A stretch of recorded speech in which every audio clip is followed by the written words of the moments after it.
Hata usimpe maisha. Kana bike ure hede nyitire. Unaangalia. Pale stop. Hakuna.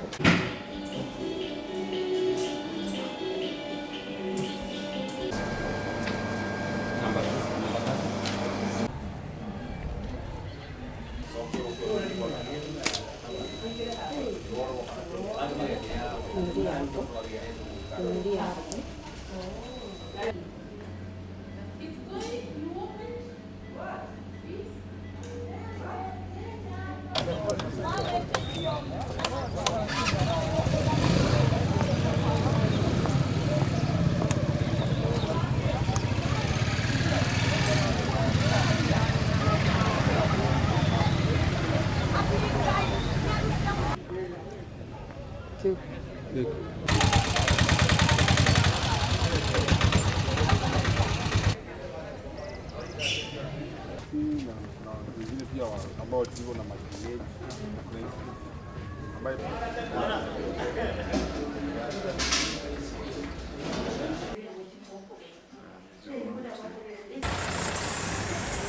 kesho meke leo ni kama watu ndio ndio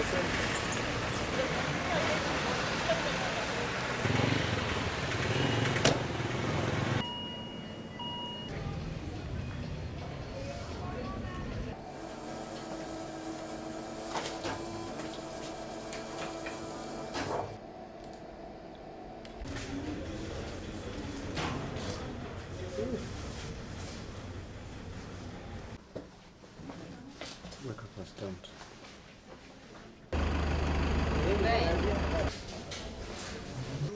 Ndio hapo peke yako. Power! Power! Tumesema hivi.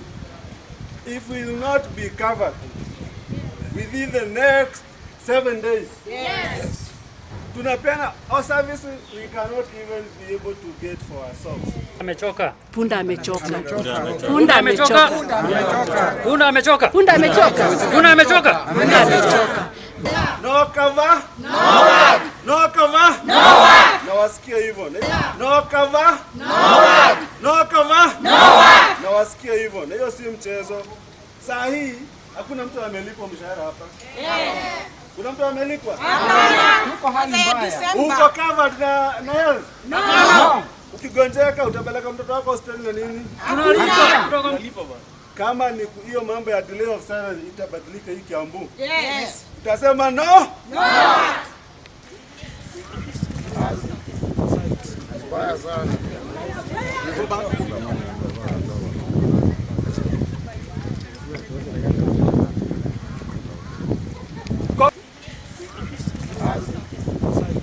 Mbaya sana.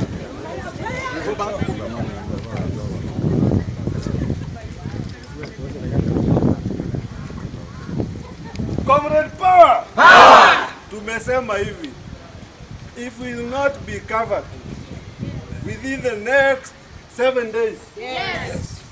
Tunapeana our service we cannot even be able to get for ourselves. Hiyo si mchezo. Saa hii hakuna mtu amelipwa mshahara hapa. Yes. Kuna mtu amelipwa? Hapana. Tuko hali mbaya. Uko covered na health? No. Ukigonjeka utapeleka mtoto wako hospitali na nini? Tunalipa bwana. Kama ni hiyo mambo ya delay of salary itabadilika hii Kiambu. Yes. Utasema no? No. Punda.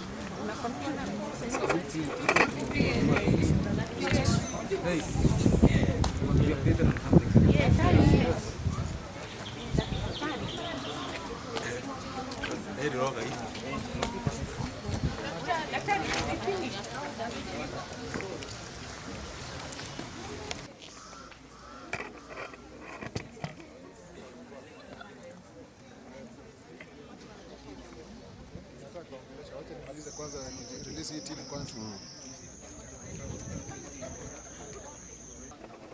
Tika nini? Tika sound. Tika audio. Kweli ni lazima.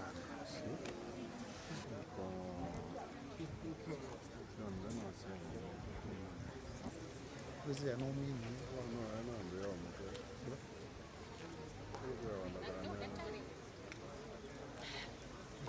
Kesho. Sema kesho. Saa moja. Lima hapa unenge wangu mada mimi.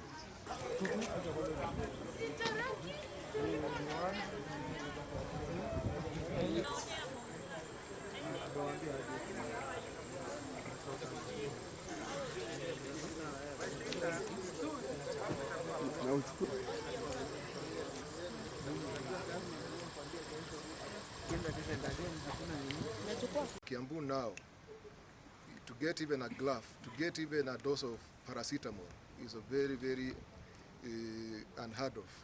Yet the governor is going around saying that we are thieves. We want to ask him to desist from putting us against the patients we serve. We never went to school for any unit called thieving. Yes.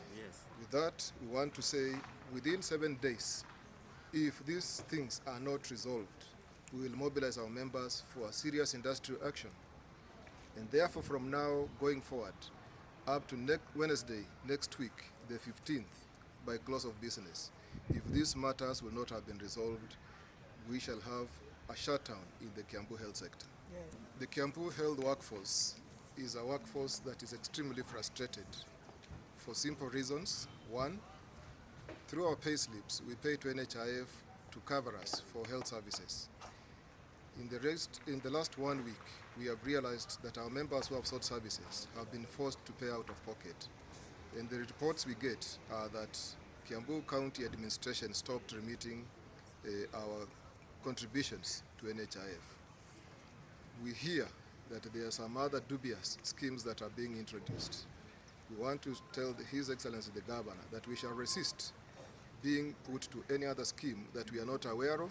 We don't know the managers, we don't know their risk portfolio. We hereby petition His Excellency the Governor and the entire Kiambu administration as follows. One, that to make sure our remittances to NHIF, as reflected in our pay slips, are paid up immediately to NHIF. Two, to reimburse all county employees who have suffered out-of-pocket payments in the various facilities. And three, we want to ask His Excellency to note that we are going to resist any attempts to take us to an insurance scheme that's not NHIF for simple reasons. Some of those small schemes do not have adequate pools as to spread the risk enough, and therefore we are going to be struggling in paying bills. And next, we want all our UHC staff, those that are actually giving very critical services, yet they are being demeaned at work, given half their due pay, to be absorbed into permanent and pensionable terms immediately. Oh, yes. We want all staff within this county who have been derogated, given very demeaning terms in the name of being called casuals, yet they are professionals, to be absorbed with immediate effect. We want all our officers who are due for promotions, hard-earned, to be able to be promoted with immediate effect. Yes. And to employ more health workers so that we deal with the biting shortage. Yes. Not forgetting the fact that when let's say our readers are talking about steering, they should know that they're talking about professionals. These professionals are in their career. They are there to stay. They are not elected. They are not there for 5 years or such a short period. These are people who guide their career. We expect the county to have systems. A county with the systems will not be talking about the drugs or commodities getting stolen. When you're talking about them getting stolen, the big question we should be asking ourselves is, these thieves, but at what time do they come to the hospitals? Do they steal during the day or at night? Do we have system to check that? Do they carry using paper bags or do they use lorries? Because if you're talking about more than 55% of supplies being stolen, it means that probably lorries have to be coming to the hospitals to carry these commodities. Again, are they stolen in all corners of the Kiambu, or is only one specific area? So what we're trying to get is that there's a question of using health workers as scapegoats. What we should be told is exactly where are the supplies that are supposed to be coming to the hospitals. Because if they were there, even if, and I'm saying even if because I know the health workers are not thieves, but even if we could have one or two, they could be in court today. Let them be able to tell Wajiko exactly what is happening. Where the money is going, they should be able to say it and say it well. In the first place, we have acute shortage of even human resource. Despite the fact that we have people being employed in contracts that are not as what is expected, we still have acute shortage. We have people who have not taken their leave for quite some time, and they can't do it because they have nobody to leave at the places of work. People are getting depressed. In the last 2 years, we have buried 4 doctors. So you can imagine if you are burying people because of stress, burnout, and nobody is taking it seriously. Yet, even those who are employed with the funny contracts, they require gratuities because their contracts have ended. Nobody has paid gratuities for the last 5 years or so. So this amount is just still accumulating. And therefore, we are asking that authorities to straighten, to up their game, and especially handle human resource with respect and give them what is their due. Today is date 7, isn't it? Yes? It is. When our governor took over, in this very same field here, he told us that by 28th of every month, people will be having their salaries. Yes. So how many days are we past that date? You can already see that 7 days are gone.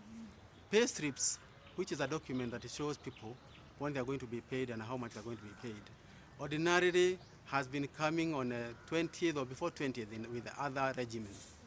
But now we are seeing the pay slip on the 31st day of the month. So we're even wondering now that February does not have 31st. We are wondering what will happen. because that's a hide and seek game that we are getting. And the worst thing is that these people are not even available for meetings with them, because they should have been able now to be able to explain to us on the few steps that they need to take. Now it is 1 week from the time the other one, the NHIF, expired. We already have people in hospital now who cannot leave. We have a doctor, as we are talking now, we have a doctor in a hospital who has healed but cannot be released from the hospital because the bills cannot be paid. And the county is aware about that.